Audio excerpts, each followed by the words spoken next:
The following is a production of DallasCowboys.com and the Dallas Cowboys Football Club. Let's go, baby! Are you ready for a break? Yes. Are you ready for a break? Absolutely. Ready for a break? Yeah, and so much for that. It's time for The Break on DallasCowboys.com. We were on a break! With Nick Eatman, David Hellman, Ambar Garcia, and Derek Eagleton. It is Monday, November 6, 2018, Season 14, Episode number 73. Welcome to a new edition of The Break, live from the SWBC Mortgage Studios at the Star. We've got so much to talk about today. Cowboys lose yesterday. Cowboys lose 28-14 to the Tennessee Titans, a team that as of last Friday, I think on this show collectively we may have known 4 names. Now we probably know about 8 names. And a team that by and large you would think the Cowboys should have been able to beat at home. But surprisingly they were not. Maybe surprisingly, maybe not. How's everybody doing this morning?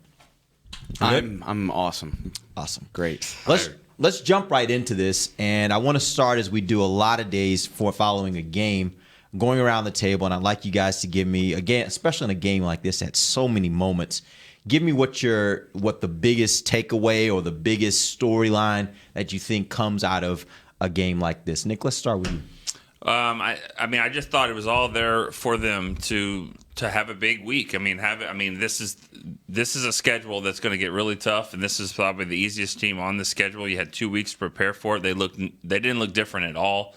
And I just thought, they had opportunities that they squandered, but those opportunities started Sunday in Washington when the Falcons won that game. It was just sitting there for you to take advantage of it. They did not. There were parts in the game but of course we've talked about this. I don't buy into the whole should have been up 17-0 stuff, but. That was pretty funny. Your tweet was pretty good. It's just because that's what this team is, and so they just don't take advantage of opportunities that are there for them, and They are what they are, 3-5. Amber. There's so much to say, but just to keep it kind of simple, it's frustrating and very, very annoying when you see the way that the defense started off. So, there was fire everywhere. They were so pumped and doing things, making things, Jalen Smith all over the field, making plays. And when you see those kinds of things, and you give the ball back to your offense, and then the offense isn't able to cash in and make something out of it, it's very frustrating and disappointing, especially, again, when we talk about certain players that you don't want to waste them. And when I look back, and we'll get into Dak and all that stuff, but it's frustrating when you see life expectancy of a player. That is a great word. That's perfect. I like that. Being wasted yeah. And thrown away just because your coaching is unable to utilize them the way it should be. All right, Dave? Easily like a top 5 loss of my time covering this team. Maybe top 5's worst loss. Yes, worst. Maybe top 3. 10-6 in Tampa comes to mind, but you didn't have Tony. That was a bad game. Didn't have Tony Romo for that game. Yeah. The Falcons game last year comes to mind, but you famously didn't have Zeke or Tyron Smith. The Chargers game on Thanksgiving comes to mind, but you didn't have Sean Lee or Zeke. The Broncos? It was bad. That was pretty bad. That was bad, but I don't know. That one doesn't. Baltimore when they close out All right. Texas Stadium. It's That's my all-time worst. From an all-time trip standpoint, from plane to plane, Buffalo was up there. Oh, yeah. Ugh. That one didn't bother me as much as it bothered the rest of y'all. That's my point is you're starting Kellen Moore in Buffalo on Christmas. What are you expecting to happen? But I'm just expectations matter. You're right. The fans don't care Yeah, that right. we had to circle Houston a couple times. that wasn't even all of it. It was we got locked down at the hotel. Regardless, it doesn't. Anyways. Off the rails. Sorry, bad loss, Dave. Yeah, what my point is, what's the excuse here? Because I just listed out all the excuses for why those other losses happened. But what didn't you have here? You added the first round. You added your first round pick. You had your starting quarterback. Sean Lee was healthy at least at the beginning of this game. Tyron Smith was out there last I checked. Zeke had 40 yards after 2 possessions. Sure, Travis Frederick wasn't there. I don't want to hear that. They've won 3 games without him this year. I'll bet anybody that wants to bet $10 right now that this Titans team is not making the playoffs. This is as winnable a game as they have left on the schedule, and they looked terrible. So that's really my main impression is just that this was an especially ugly, crappy loss. And to go back to, we were talking about the reason why I don't think this whole they should have been up so much is because, defensively, they made one play. DeMarcus Lawrence made one play. And if it wouldn't have been kicked around, 25 yards, who's to say they even scored a touchdown there? Because that ball was on the 35. It got all the way down to the 12 they didn't make another play on that fumble. Tennessee just decided to fumble. Well, they made the play to make to the recovery, but you're right. I got you. They didn't force it. They recovered it, and they're just not an opportunistic type team like that, and so Tennessee just stopped turning the ball over, and they made a play as well. I don't know. Maybe the Cowboys ran out of gas. When you keep running to the end zone to take pictures, maybe you run out of gas. What happened with that? And Jerry Jones said that a couple times after the game. Is they had so much energy. This team was so did they hype themselves out of the game? Can I throw out something? And I do not take this. I'm making this declaration at the beginning. Do not take this as an excuse because it should never be an excuse. But do you think at all that the temperature in the building affected their energy level? What? What do you mean, what? It was 78 degrees at kickoff. This was not a cool environment for the roof to be open. Oh, Derek, no. What? No.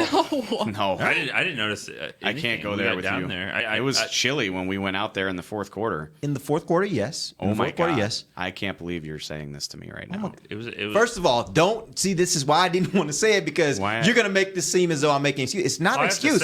I'm saying if you're going to talk about what could have been the difference in their energy level as the game wore on, I don't think so. Then could this have been part of it? I don't think so. I think they just did not tackle well. Now, a better excuse to that would be, their two of their best defensive linemen are not playing in the game. That anytime that you have injuries like that, then Sean Lee goes out. I think that hurt him.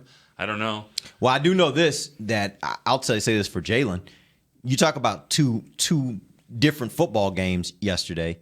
At the beginning of the game, he was flying around. By the end of the game, we saw a couple different plays. One play that you and I noticed, Nick, where he basically the runner's coming and he basically took himself out of the play by trying to run around a blocker. Play really surprised me. And then there was another play on the touchdown run where he basically just kind of played patty cake with Mariota rather than actually trying to tackle him or rather than actually putting a hit on him. And so he certainly was not the same player by the end of the game as what he was earlier in the game when he was flying around. That's a thing. I noticed it going all the way back to the Eli Manning hit in week 2, the Deshaun Watson hit, as good as it was. And 99% of the time he's right. Jalen Smith is a guy who clearly thinks that running full speed and lowering the boom on somebody is going to put him on the ground. And Marcus Mariota proved him very wrong on that run. Wrapping up is still a thing that you should probably do. And he really didn't load a boom on him on top of that. For sure. Well, I don't know. Maybe he thought he's a quarterback and that should be enough, but it was not. It was not. And it's a bad look for a guy that's as physical as he is. Because when Jalen Smith tackles the way he can tackle, he'll stop a tight end dead in his tracks. And so that really was surprising to see that. It looked like he thought it was two-hand touch, basically. Yeah. So, All right, let's talk about the quarterback. Yesterday, to me, I think he was a highly inconsistent player for them yesterday.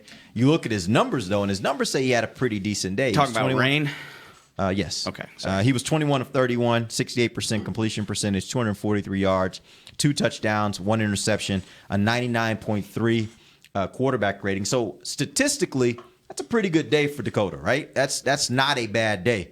But I think the two things that stand out to me most are the fact that in yesterday's game, in a game like that where turnovers are important, there were 2 turnovers that the Cowboys had, and both the turnovers were his doing. The interception where he threw the ball into double coverage, and then the fumble that he had there as well. What did you guys think of Dak yesterday and how he performed for this team? I think the way you led this off is proof that, and people say this all the time, stats lie. I don't care what that says. He did not play a good game. He played a really bad game, actually. As uncharacteristic an interception as I've ever seen from him, especially in the red zone. There's absolutely nothing there. Even if he puts more air under that ball, Amari Cooper's probably going to run out of real estate. He didn't look confident in what he was seeing. I think, he took 5 sacks. I would guess that on at least 3 of them, you're talking about him holding the ball 4 or 5 or longer seconds. Just either which, I haven't gone back and watched the all-22. Maybe the receivers aren't open. Well, that's problematic if they just traded away a first-round pick for a receiver. But you still got to get rid of the ball. No, right? I mean you got to get rid of the ball. Just little things. I saw people were killing him for it on Twitter, and rightfully so. You scramble out of bounds and lose 2 yards when you can simply just kind of flick it over the line of scrimmage and live to see another day. Just situational awareness, pocket awareness was not there. The decision making was not there, and like I said, 99 passer rating, no way. I mean, maybe that's what it came to, but that's not what it looked like. And once again, Cowboys were not able to get him involved in the running game. He had 2 rushes for 11 yards, so they really didn't find a way to make him. Or at least make the Titans defense have to contend with the fact that he can run by creating opportunities for him to run with the ball. I mean, exactly. I mean, Mariota gets 10 rushes for 32 yards, and Dak gets 2. I mean, I just don't understand when you have 2 weeks off like that. I mean, what are they doing? Honestly, what are they doing to fix some of these things? I mean, where's the end arounds? Where's the jet sweeps? Where are the deep balls? I thought Amari Cooper was supposed to come in here and stretch the defense around a little bit. I mean, how can you not get Beasley? Beasley got 4 targets. Most of them were at the very end of the game. I mean, I just don't understand what they're doing. I don't know. They've got to absolutely. The only thing they've got left to do is to change the play caller. I mean, It seemed like that's going to happen. Well, I know. I mean, also, I don't know what's going on. I mean, the fans are frustrated. Frustrated with the quarterback. Jerry comes out today and says he's going to get an extension. I mean, said last night that he's not planning on making any more coaching changes during the season. Which that would include the head coach. That would include the offensive coordinator. I mean, we made sure to specify. Nothing is personal here with us. I mean, nothing's personal. We see these guys all the time. We see them on the plane. That's what makes it kind of tough for us. We see them walking in the halls. I mean, I think everyone typically likes all of these people. But, I mean, they've got to remove the offensive coordinator right now. They have to. They have to remove the play caller. It is absolutely atrocious to go out in 2 weeks and do that. That's ridiculous. Dak Prescott, I mean, Mariota was picked, second overall? Mm-hmm. Okay, he can run 10 times. I mean, he's okay. You got to run Dak. That's his strength. That's what he's good at. That will open up things for everybody else.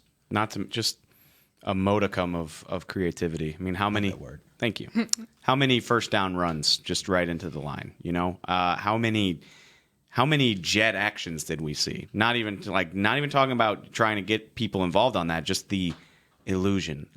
How many times have I said that over the last 6 months? Like, give the defense reason to believe that it's going to be anything but a dive right up the gut. I know this sounds like we're just kind of nitpicking because this isn't one of those premier positions, but the fact that they do not have a tight end that's good at all, they don't really have it. I mean, if these tight ends were available, I don't know how many would be on a team. I really don't know. Maybe Schultz would be because of he was drafted and all that, but I don't know if the other two would be. That's a problem for them. They don't have a good balance there because these guys can't block and they're not willing to block. We all saw I'm sure everybody saw the play on Twitter.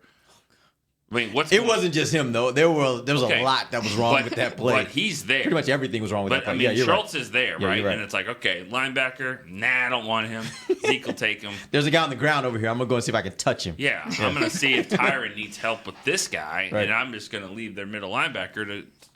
I don't know. Before the press conference, I went in there and sat down. I'm like, I swear to God, if you come out here and say we did some good things, we're gonna go back and watch the tape. Oh my God, like. Again, I didn't do anything about it. Obviously, didn't comment on it. I would have loved to have seen you do something about it. Yeah, what would you have done? I'm like, no, that's a lie. That's a lie because clearly either you're watching the tape and not catching up on what is actually going on the field, or you just don't care, or you're just not good enough. I don't know, but I'm tired of hearing those things because, and I get that you have to say that because it's like, okay, to comment on certain things, you kind of have to go back and watch exactly what happened, but stop saying that because you're not making changes. Some good things. Oh, there you go. Yeah. You're not really making changes. You come back next week and do similar things again. Yeah. And you don't repeat the things that are working for you. So quit saying you're going to watch the freaking tape and come back and change things up. No, just say something else, but yeah, I mean, stop you're exactly right on that one. Because I was there in the press conference, and it started off, I mean, the guy just asked him, I mean, the most homer reporter there is, and he's just happy to be there, and he's really always bright side type of guy. He said, Coach, what happened? And he said, well, I thought we did some good things. I thought they did some good things. Yeah. Yeah, and he paused a little bit. Then he said, and really all three phases of our team. False. What would Brada say to this? Mark B on your Scantron? Scantron for false. You didn't do any good things. You didn't do any good things. There's nothing good about it. Scoring points in the NFL is not a good thing. A touchdown, 14 points is not a good thing. I honestly believe that you need to come up there. Hold on. You need to come up there and say, you know what? This was unacceptable. This was one of the worst games ever. It starts with me. We had 2 weeks to prepare, and it looks like we had 2 hours to prepare. We played like crap. What a difference that would make. That's Just exactly by right. changing what you say, I mean, that would make a world of a difference. We don't. We wear blue every day. We come here and we just keep doing the same thing. And you know what? These fans are pissed off, and they should be. They should be pissed off because they've given this team a lot of support, and then they're there every single time. And they keep rolling out this stuff. I would be pissed off. I honestly think that Jason feels like he's providing calm in the storm. Like he's this steadying influence for fans out there to make them realize, look, it's kind of like you're on the Titanic and it's the captain saying, don't worry, guys. You hear the music. We're all okay here. We're good, right? The problem is that what it really tells fans, especially in moments like this, is that he's oblivious. That's what fans take from it is he doesn't realize that the ship's actually going down. Right. And he's not providing calm because they see what they see. They see a team that had enough tools to be able to win a game like that yesterday and didn't. So I think he's actually not accomplishing what he's trying to accomplish. He's actually doing the opposite of it. Have y'all seen Animal House? This is a bad room to ask. Remain calm. All is well. Yeah. I don't think Jason Garrett cares about what the fans think, and that I think he does. I think he thinks he's a steadying influence for the team. He's like I'm the same guy every day, no matter if it's good or bad. I don't think he gives a crap what the fans think. No, I honestly think that Jason. I think that's why Jason, when he first took over as a head coach, he had the lectern. Yeah, he didn't sit at the table. Like he understands the image that he's trying to portray to the general public. He gets that as the head coach of the Dallas Cowboys. It is part being not a CEO, because Jerry's the CEO ultimately, but it's part of being a figurehead in this organization, and he's trying to represent a certain image. And I think that when he says that, he's trying to stay positive. He's trying to make everybody understand that, hey, it's what you talked about last week. We're going to keep pounding. We're going to keep doing the things. We're going to be steady. And in being steady, he thinks that eventually it's all going to work out. The problem is, fans aren't seeing that. Fans are like, that only works for so long. And then it's like, okay, we've been steady for a long time and the results are still the same. Now it's turning into insanity. Nobody's seeing it. I mean, shoot. I said as recently as yesterday morning, I was like, okay, cool, Amari Cooper's here and that's great. But what I'm really curious about is what that is going to mean for the opportunities it creates for Cole Beasley, Zeke Elliott, Michael Gallup. Michael Gallup had a pretty nice day.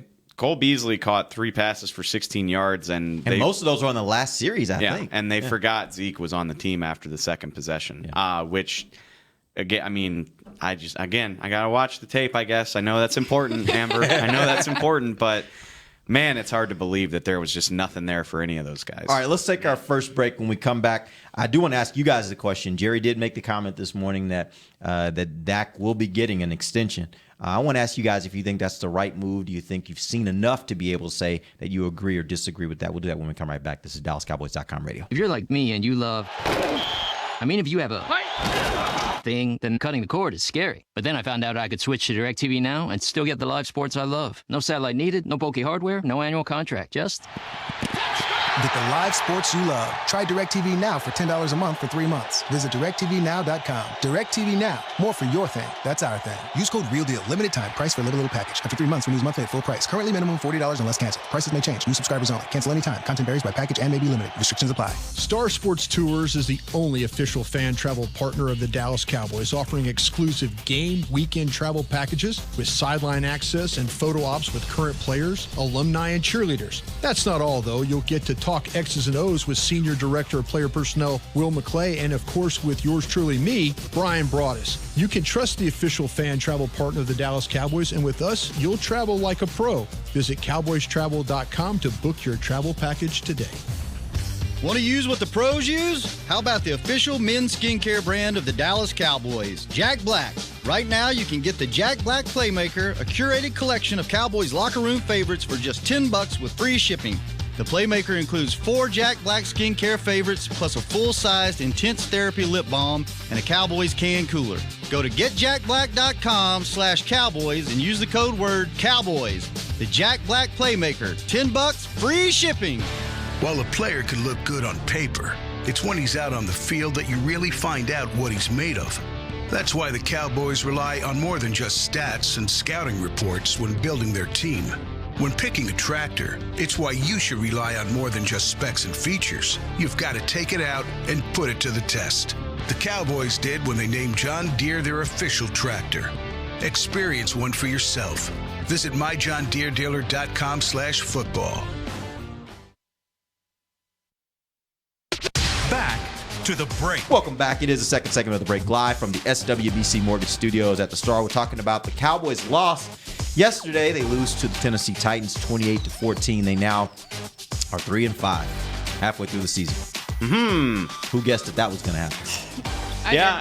You did? Yeah. Was that your prediction before the year 6-10? Liar. You said like. I was going to say, I don't quite remember that, but hey, if you say it, I'll go with you for now until I'm proven wrong. I told Rob last night, I was like, well, I said they weren't going to make the playoffs, so I feel pretty smart about that. But I also said they were going to go 9-7, which means that they would have to go 6-2 the rest of the way for me to be right. Oof. Yeah, it's hard to imagine that happening right now. It's tough. Cowboys they're definitely going to be battling uphill the rest of the season, you would think. And right now, I certainly don't think that wild card is even an option. Like, there are too many teams that are kind of sitting in that area, and especially teams that have beaten them in the NFC. So the only chance they would even really have would be the division. They say they're only 2 games out, but just the way they're playing, it's hard to believe that they're going to really be able to push themselves. You know what's up crazy? They're 3-5. They will not be 3-7, and they have 2 really. I think they're they'll going to win win one of next those. week. I agree. They're with going to that. win one of these 2 games at Philly, at Atlanta. I don't know which one, and I know on paper it's tough to look at them, but these teams aren't really, they're not setting the world on fire either. You know. So I agree in principle with what you're saying, and that's what we've seen from Jason Garrett's teams so much in the past. But literally, I said yesterday, I was like, Jason Garrett's 12-2 when his team's below 500. His team's been so good at home, and then that's literally everything that is supposed to line up for a Jason Garrett team was there for him last night, and they played like that. So I can't sit here and like I said, I agree in principle with what you're saying, but I can't sit here and feel confident that they're going to win either of these games. And when those in the years that they've struggled are the years that they don't have their starting quarterback. Yeah, maybe this is one of those years. Even though they think they do. Well, that's a nice lead in. Before you do it is a good segue, so I hate to, but next 4 games are all NFC and all against playoff contending teams. So we'll know real quick. Like we don't have to wait. And one that might be the best team in the NFC. Might Possibly. Or is. Well, I don't know about. I don't think you can say right now somebody is. They are certainly in the conversation as New the Orleans? best. Yeah, they're definitely in the conversation with the best in the NFC. They beat the best team in the NFC on Sunday. I get that, but I don't know if that necessarily means they're the best. Whatever. But they're right up there. They're a lot better than the they're Cowboys. one of the top 2 or 3 teams in the NFC, no doubt about it. No doubt about it. Yeah. And the Cowboys will have to play them, and it will probably be a game that feels like a neutral crowd. Anyway, let's talk about Dak. But anyway, let's talk about Dak. Yeah. Nick, you made the comment that maybe they don't have their quarterback. However, Jerry made it clear this morning that he plans to give him an extension. What do you think? Well, depends on how long the extension is. I mean, what we're going to give Extend him a day? Well, what, 1 year? I mean, it doesn't sound like he would say it like that. It sounds like he was talking about a major extension. And no, I don't think it's a good idea. I think the quarterback. Again, I say this because it's, you have to qualify this. I feel like we do, but really like him. I like what he's done. Love his story. Think he does everything the right way. Not to sound like Jason Garrett, but that's true. But he's bringing this team down. he's setting them back because he's limited in what he can do.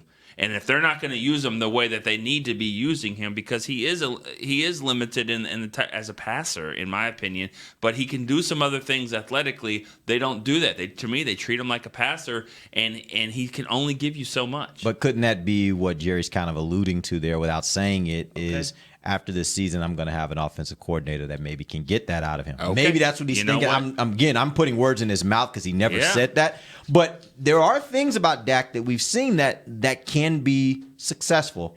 The question is it a question of right now he's not playing well? And if that's the case, he's not playing well because of his own abilities or lack thereof, or because the offensive coordinator doesn't do enough to put him in the right situations to use him the right way. And we've seen quarterbacks like that in the NFL where depending on what system you're in and how they're developing you, that dictates how successful you're going to be, right? I agree. I think you have to go to the root of the problem. And that starts up there. With what? Up there. Coaching. Clouds? Down there. Anyways, you have to get to the root. As far as coaching, that's the change I would want to see happening. Because right now, for me, when you start talking about Dak Prescott, yes, he's been inconsistent, yet we've seen some good things out of him, but it's still hard to fully evaluate him when you know what the coaching is, when you know that the coaching hasn't been able to position not even just him, but even Zeke, the receivers, other players. They haven't been able to fully utilize them well and to their advantage and position them in the right position. So to me right now, I don't mind Jerry saying that. I think that I would like to see Dak Prescott under a different kind of management. I think that when it comes to a teacher, it's very important, and it really makes a difference when you have a good teacher versus a bad teacher. And look at, for example, Chris Richard, the type of thing he was able to do. He was able to convert Byron Jones into something completely different because he saw the talent. He has the experience and the knowledge to change that and make him flourish. So I think when you get someone in here like that is able to take your strength and utilize them in a way and kind of cover up the weaknesses a little bit, you've made all the kind of changes you could possibly make on the field. You've seen it in the past when Jason Witten was here, when Romo was here, yet the end result was nothing different. So I think stop making changes as far as players. Let's make the change of a coaching change there, because that's the only difference that I think you would able to see something completely different than what we've seen right now. I think you hit the nail on the head when it comes to the experience, and we've talked about it on this show quite a bit. When you have Kellen Moore as your quarterback coach, nothing that says that this guy can't develop into a really, really great coach, because I don't like saying what people's ceilings are. The problem is the lack of experience. And I'll tell any one of you guys, and that's for the listeners out there as well, take your own personal career, whatever career field you have. Where you are now is probably you're probably a lot more knowledgeable than you were 5 years ago, 10 years ago, 15 years ago. There is something to be said for experience. And the fact of the matter is, when you're young, you don't know what you don't know, right? You may think you have it all under control, but you'll look back 5 years from that and you'll be like, man, I missed that. I didn't really understand it. Experience didn't give me the benefit of being able to see this potential problem or how to solve this in a better way, right? So experience matters. And you look across this coaching staff, it's not just at quarterback. You look at the quarterback coach, you look at the linebacker coach, you look at the special teams coach, you look at the offensive line coach. Now, all of them inexperienced. And that's not to say that an inexperienced coach can't do a good job. It is to say, when you have a coaching staff where you have 4 different positions, and by the way, a lot of those positions are dealing with young players, and they're all inexperienced, like they have never had that position before in their entire career, you could be facing some problems from the standpoint of experience, right? And so I think for Dak, the biggest thing I see is right now the person that's in his ear the most is a guy that doesn't know what he doesn't know. And again, doesn't mean anything about the future of what he can become, but for right now, he doesn't have the experience to be able to know all the different things that, hey, I might be able to tell him this, or I may be able to do this. And I've coached a quarterback like this before, and I know I have to do it like this in order to get the best out of him. He doesn't have the benefit of that experience, and I think that matters right now. I don't disagree with you, but I just don't think I buy that as like the reason the things are the way they are. I think. I mean, I agree with Amber for the most part. Just that more than anything, I think you can win games with Dak Prescott. I don't think he's in a scheme that really plays to his strengths right now. I mean, you look at Marcus Mariota. Nick mentioned the 10 carries for 32 yards. How about the fact that damn near every pass he threw was based off of some kind of play action? I mean, again, actions, deception, like getting people moving, trying to exploit mismatches in the defense. I don't see that stuff with what they try to do with Dak. It looks very boilerplate and simple, and I feel dumb saying that because I certainly can't coach as well as Scott Linehan can, but it just doesn't seem like he's being put in positions to succeed. So yeah, like it really doesn't bother me to hear that Jerry Jones wants to extend Dak because there's more nuance to it there. You know, like Dak Prescott is not going to get an Aaron Rodgers deal. Like he's just not. And not to mention Jerry Jones. Honestly, I listened to that interview. Jerry Jones sounded defiant, and he just kind of sounded like he wanted to say something to shut people up. Just kind of like, hey, he's our quarterback, so shut up. He didn't give any specifics. He didn't say when he's going to do it. He didn't say how much money it's going to be for. So I'm not really flying off the handle at that. But even if the Cowboys give Dak a 4-year extension this offseason, I don't think that's the end of the world. I think you can win games with him, just not playing and calling things the way that it is right now. And I think that is what needs to change more so than the actual guy throwing the ball. Well, you know, they brought in Amari Cooper, and one of the things that they've said about that is that they've got their first-round pick right now. You know, they don't have one next year, obviously. Their first-round pick is right now, so they're almost like building for the future right now. So if that's the case, and Dak is the future, then why not get to why prolong this anymore? I mean, I'm not saying that you're going to find your coach right now, but why continue to do this way? I just think they've got to figure something out. They got to change the play caller, something. They have to mix this up in a way because you know you're 3-5. You do have 8 games left, but there's no hope. This is the perfect time to experiment with that kind of stuff. I mean, you wouldn't want to do it into like going into next year. I mean, if you're going to have, like, for example, the play caller, let's say, okay, let's try out Jason Garrett, what he can do play calling this game. This is the right time to do it, I would say, because where you're standing right now of the season, you really don't have much to lose. You know, Garrett has always, the reason why Garrett's been here for, this is his 8th year as the coach. The reason why that it's lasted that long is because every single time that he's at his back has been against the wall, every single time he's come through with flying colors, like Coach of the Year in 2014, and then 15 was bad now, and then 16, boom, did it again. Last year you could make the case, 9-7, you could cut, but I think because of what happened with Zeke, I think they Sean Lee, Tyron Smith, I think they gave him.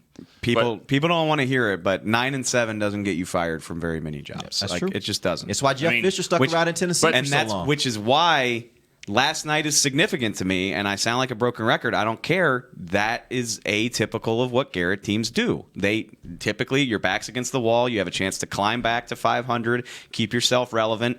They almost always win those games. And they didn't just lose, they looked bad doing so. And I think that's noteworthy, and that's why, I can't go there with you and say, well, they'll find a way to win one of these games because the history says they find a way to win this game. Yep. And they didn't. What they're showing us right now is already atypical, so it's hard to say anything is typical at this point. I'll take the words right out of Jerry Jones's mouth because I agree with him. He's, 3-5 sucks, but what's worse than the record is what they looked like. He's like, I'm not worried about being 3-5. I'm worried about the fact that we played that way while losing because. Right.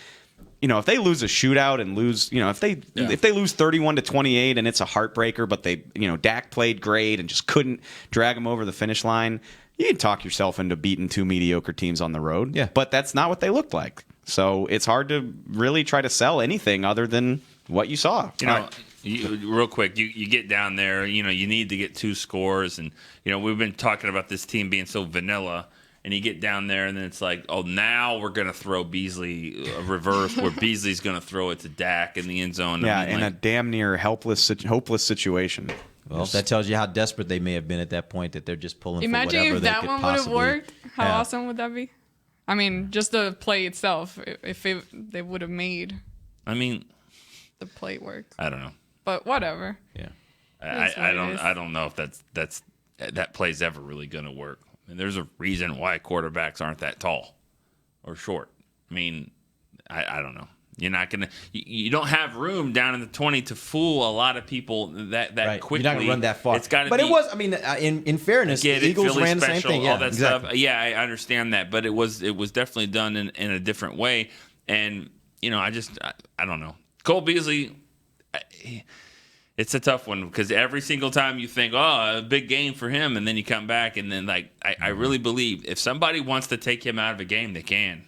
They can. He's not just the type of receiver that could just kind of just fight through it. If that's their goal, take you out of the game, and that's what they should do. Yeah. All right, let's take our final break. When we come back, I do want to talk about the offensive line. They gave up 5 sacks yesterday, but my question is, was it the offensive line or was it Dak? We'll talk about that when we come back. This is DallasCowboys.com radio. While a player could look good on paper, it's when he's out on the field that you really find out what he's made of. That's why the Cowboys rely on more than just stats and scouting reports when building their team. When picking a tractor, it's why you should rely on more than just specs and features. You've got to take it out and put it to the test. The Cowboys did when they named John Deere their official tractor. Experience one for yourself. Visit myjohndeeredealer.com/football. It's time for Tailgate with the OtterBox boys. OtterBox, the makers of those crazy protective phone cases? The one and only. They're also wild about protecting parking lot parties from sad drinks. It's why they made elevation tumblers. Rumor around the crockpot is they're made from stainless steel with a copper lining to keep temps hot or cold. True, they even come in 7 different sizes, up to 64 ounce, the growler. I like how OtterBox drinks. Thanks. And that's been Tailgating with the OtterBox boys. Check out all the colors and sizes of their elevation tumblers at otterbox.com. Want to use what the pros use? How about the official men's skincare brand of the Dallas Cowboys, Jack Black? Right now, you can get the Jack Black Playmaker, a curated collection of Cowboys locker room favorites for just $10 with free shipping. The Playmaker includes 4 Jack Black skincare favorites, plus a full-sized Intense Therapy lip balm and a Cowboys can cooler. Go to getjackblack.com/Cowboys and use the code word Cowboys. The Jack Black Playmaker, $10, free shipping. Star Sports Tours is the only official fan travel partner of the Dallas Cowboys, offering exclusive game weekend travel packages with sideline access and photo ops with current players, alumni, and cheerleaders. That's not all, though. You'll get to talk X's and O's with Senior Director of Player Personnel Will McClay, and of course with yours truly, me, Brian Broaddus. You can trust the official fan travel partner of the Dallas Cowboys, and with us, you'll travel like a pro. Visit cowboystravel.com to book your travel package today. A man's Stetson doesn't just protect him from life's elements. It projects an unstoppable and legendary spirit, just like the men wearing silver and navy on the field every Sunday. Since 1865, Stetson hats are American-made with pride right here in Texas. They are still the official crown of all self-respecting Cowboys. And Stetson is proud to be on the field with America's team. Find Stetson hats in the Pro Shop or at Stetson.com today. Back to the break. Welcome back. It's the final segment of the break, live from the SWBC Mortgage Studios at the Star. Nick, tell us a little bit about Tommy If John. you're uncomfortable with a 3-5 record, at least you're going to have good underwear. So Tommy John will make you as comfortable as you could possibly be. So go out and get you some Tommy John. They have it for men. They have it for women. They can get it for yourself. Get it for your friends. Maybe give them a gift card so you don't have to be awkward and actually pick them out and pick the size and stuff like that. Kind of weird. But it would be a little bit, especially if you got it way too big. And, If I gave you underwear, that'd be weird. Yeah, you don't want to get anything for your wife or girlfriend, and they're like, "Hey," you're like, "Oh, sorry, I didn't know." Don't do all that. But just go to the You've website. given Dave find underwear some cool before? stuff. I have given Dave underwear before, Was it and it was Tommy very John? awkward. No, and it was very awkward, and I'll never do it again. So, yes, that fits your... I didn't think it was awkward at all. I thought it was very awkward. Why? Because it was day 3 because of I camp, was and you're going like, into I'm out of the underwear. store and I'm buying underwear that's not for me or my children. That's weird. No, Yeah? it's not. It's really It's weird. literally like buying anything else. No, it's not. It's really not, because you didn't get Tommy John, and I that's didn't. not like anything else. If you want Tommy John, you go Thanks, to Nick. TommyJohn.com/Cowboys. All right, let's jump back in. Cowboys lose to the Tennessee Titans 28-14. We've talked about a lot of different things. We did not talk as much about the offensive line yesterday. There's been transition there, probably as much transition there as any place on this team, because they changed the offensive line coach. Now Mark Colombo has taken over for Paul Alexander. Cowboys start off the game looking really good. It seemed like, I know, Nick, you and I mentioned a couple times early in the game, like, man, Dak has all day back there. Yeah. Zeke starts off the first 2 drives, like you said, Dave. He had, 40 yards in the first 2 possessions. So it looked like the offensive line initially was really, clicking on all cylinders. Then the wheels kind of fell off. At least they gave up 5 sacks. Kind of? The running game just wasn't the same. Where do you put the blame for that, though? Do you put it all on the offensive line? Do you put it mostly on the offensive line? Do you think Dak had something or a lot to do with that? How do you evaluate this offensive line yesterday? Well, I think it goes the same as it's been for the last few weeks. I think that there's probably a conversation on the sideline, like, wait, guys, what are we doing? Like, just let's get up there. Let's stop Zeke. Let's make sure that we can get closer to the line. You're talking about the Tennessee sideline. Yes, like let's not let these guys beat us on the outside. I mean, they're not going to throw it deep. The quarterback won't throw it that far. So let's get up there close. Let's shut down Beasley, and we'll live with whatever Cooper does to us. So I think it's everybody. I still think it's the passing game, whether it be the quarterback throwing it to him, the receivers that don't get open that well. It's that whole thing. Yeah, it's never going to just be one person. I mean, Connor Williams struggled again. We thought he might. Jarrell Casey, pretty good player. He had a holding penalty. They had a hard time containing those guys in the middle. Lyle Collins struggled again, but Dak held the ball for an unbelievable amount of time on several of those. Some of them were busts. Some of them are bad plays by the quarterback. I haven't seen the tape, but sure, maybe the receivers couldn't get open again, although that's super disheartening considering the firepower you added to your receiver core during the bye week, but all that stuff goes hand in hand. I thought Dak's pocket presence was really discouraging, but the offensive line certainly did not play, up to the caliber you would hope.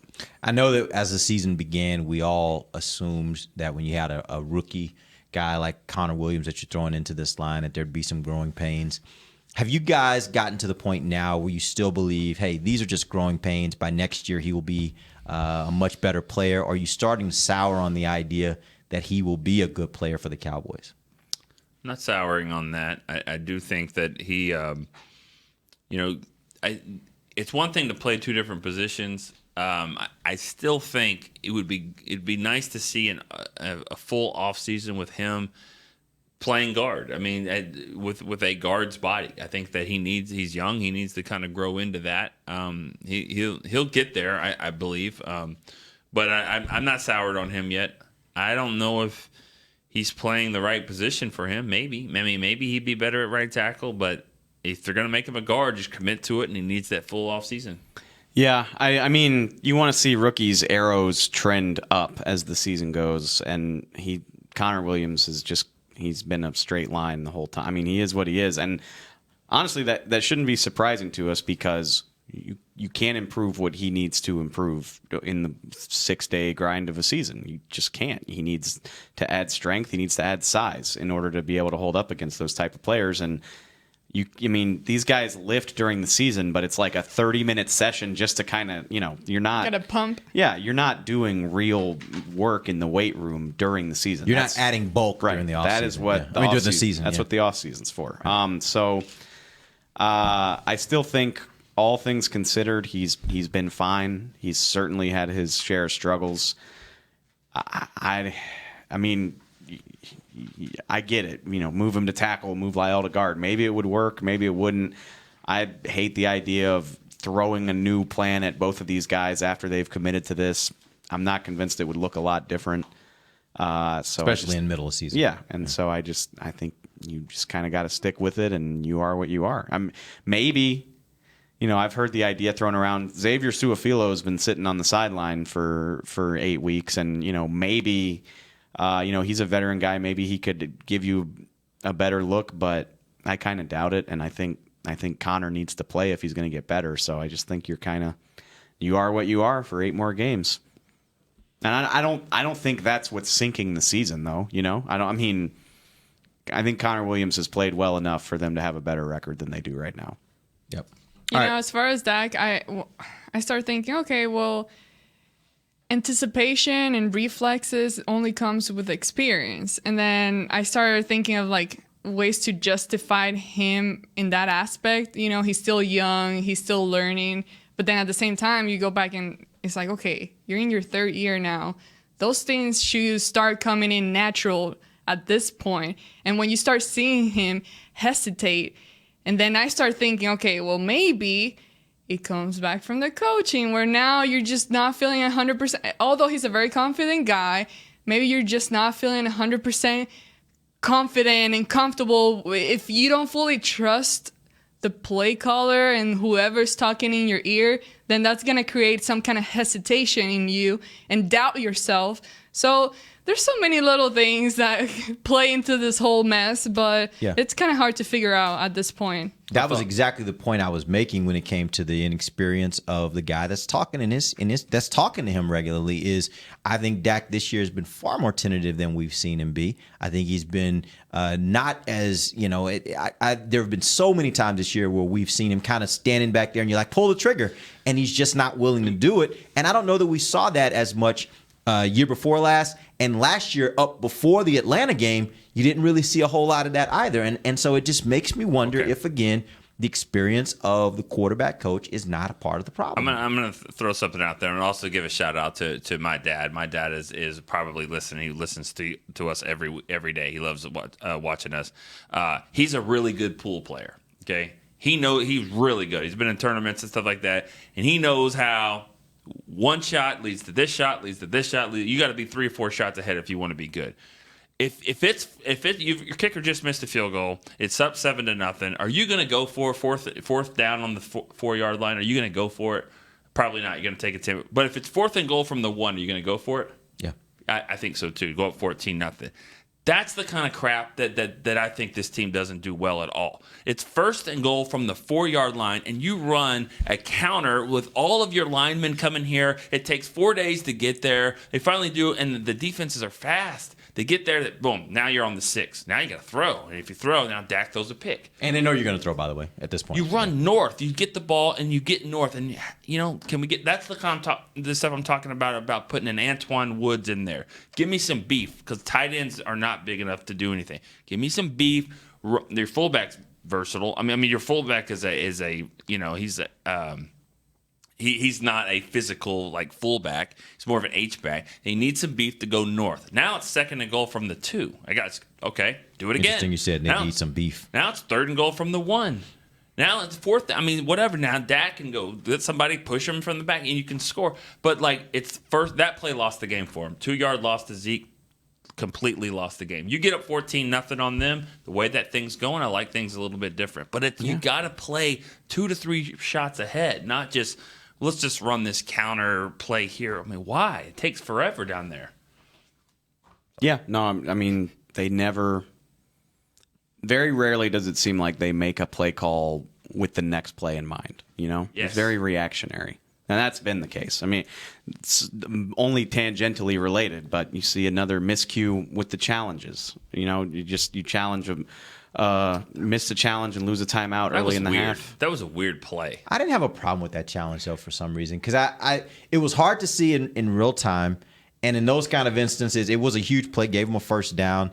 And so it's just, to me, that's where I look at it. I'm like, yeah, you could probably nitpick that one. But in my opinion, taking a shot at that challenge wasn't a huge deal. Tavon Austin had a catch a couple of games ago. I don't remember the game. Right in front of Jason. Where Houston down, got hit out of bounds, and then the ball rolls out. Yeah. And he's looking at it like, well, I think it's a catch. So he challenges it. The ball's rolling out, and that's the reason why they didn't get the call. Same thing on that play. Cheeto had the ball. So it rolled into – and so I think that's kind of what he's thinking. Take a shot, right? Yeah. Yeah, I tell you the play before that though, and I agreed with the call. I don't think he really made the catch. I agree. How big is that? I mean, because you just threw a pick, and now all of a sudden you have a chance to get the ball back. Jalen Smith had it back. You chance to go, 10-14-0 again. Yep. I think that was a huge play in the game. Those two right there. We didn't spend as much time today talking about the defense, but I think we have to spend at least a little time. Yeah. Yesterday, they gave up the most points they've given up all season. They give up 28. They started the game with 2 turnovers, which to the worst offense that they've played this year. Maybe the Giants are worse, but yes, I get your point. In the running, I get your point. Definitely in the running. The other part to that, though, you got to remember is that was not by far the worst quarterback that they've played. And you start looking at the quarterbacks that have beaten them this season, you can start seeing where when they play a quarterback that's pretty good, it's going to be a tough day. And they play a quarterback that's not so good, then they usually have a decent shot, right? And I think yesterday that quarterback, and I said it to you, Nick, I think Mariota's a lot better than we gave him credit for. He played a really, really good game, in my opinion, yesterday. I don't remember saying that he's bad. I didn't say that either. He's wildly inconsistent. And yesterday was a good day. The other trend is they have not done well against quarterbacks that can get outside the pocket and extend plays. And that's not to, I mean, 32 yards is not going to break your back. Deshaun Watson didn't run all over him, but if a guy can extend plays, get outside the pocket, do things with his feet, or make plays on the run, it's a problem for them. Cam killed him. Russell Wilson he didn't kill him, but he played well. Deshaun. Now Mariota, yeah. Before we really get talking about that defense, which problem was on third down, of course. Oof. But we might be overlooking like the real issue of the game, because like one of the first tweets that I got from a fan was like, "How do they expect to win with those bad luck Blues?" I mean, that might be something we need to be addressing. I thought those uniforms look awesome. I do too. I like them, but that was weird to me because I don't know. I'm not used to the Cowboys choosing blue. I was surprised. Unless it's maybe Thanksgiving. Usually, if they're going to get the choice of what uniform they're going to wear, it's going to be the whites. So it's a little bit odd to me that they chose blue. But hey, I'm not a superstitious person. So one of the coaches said, "Hey, the players love it. They love that. They get excited. They fired up. That lasts for about a half a quarter." Yeah, they looked really good for that half a quarter, though. Yeah, they did. Real good. Yeah. Well, you did get to the point of the defense. You talk about third downs. That was probably the worst third down performance from this defense that we've seen. They were 11-14, or the Titans were 11-14 on third downs. There was one point in the, I think, early fourth quarter, maybe late third. I think it was about early fourth, though. At that point, Tennessee was 8 of 11 on third downs. And get this, 6 out of those 8 that they converted were 3rd and 7 or more.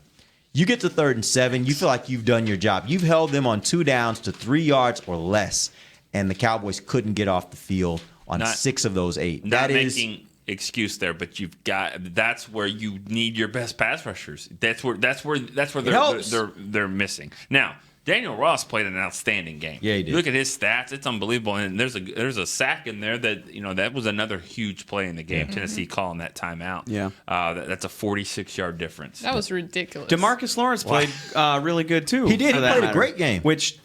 I have a hard time faulting the pass rush. They got to Mariota 4 times. Titans only averaged 3.5 yards per carry. Like, they were active. They got a takeaway.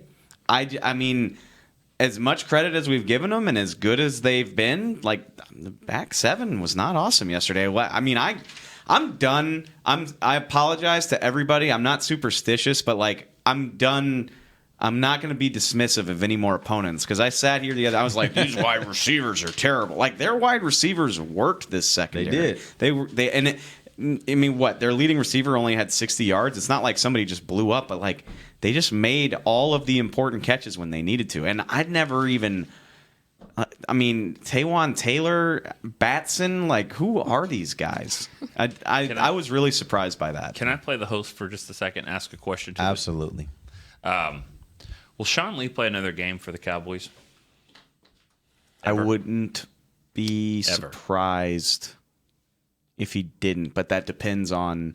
I know Jason Garrett said it's going to be a little while for him. I mean, that just depends. Like, if he goes to IR, I would guess not. Is he at that point where Romo was when they finally said enough's enough, where no matter how good a player is, because I still believe Sean Lee is a really good player. Oh, yeah.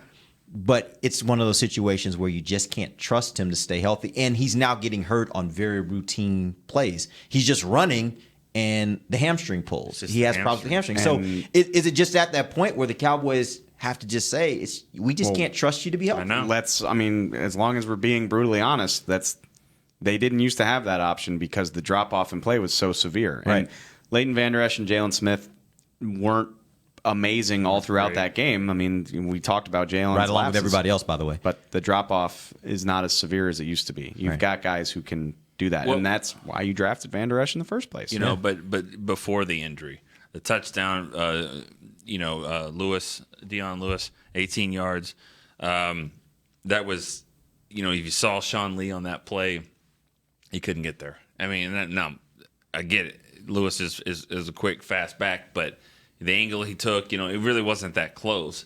That was one of the few plays you really see where like, wow, he just couldn't make that play.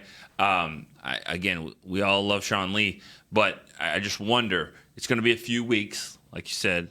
If this is a situation where it's 3 or 4 weeks and you can still bring him back, he's a talented enough player that it's worth it.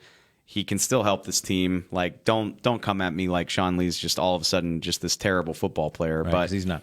If he needs to go to IR and it's week 10 now, like he can't come back, right? No, if he needs to go, I would not be surprised that you can save $7 million on the cap if he's not on this team next year. It would not surprise me, but I need to know the severity of the injury. If it's only a 3 or 4 week deal, then I And would how expect. the season is going. Because at that Yeah, point, you're like, exactly. is that even worth 4 it? weeks. Let's say they're 1-3 in that 4 week span. So they're 4-8. And the more games he's out, if these young linebackers are playing well, as they've played most of this year. I know yesterday was not a good representation, but most of this year they've played really good football. If they get back to playing really good football and they play good football while he's out, then it does start to beg the question, hey, with another year of experience, are they even that much better next year? And do you really need to take on having Sean Lee and not knowing whether, this moment to next moment, if he's going to be hurt again, you just assume go out and get a younger guy, 3rd, 4th, 5th round, and you've got a linebacking core you feel pretty good about, right? It would not surprise me.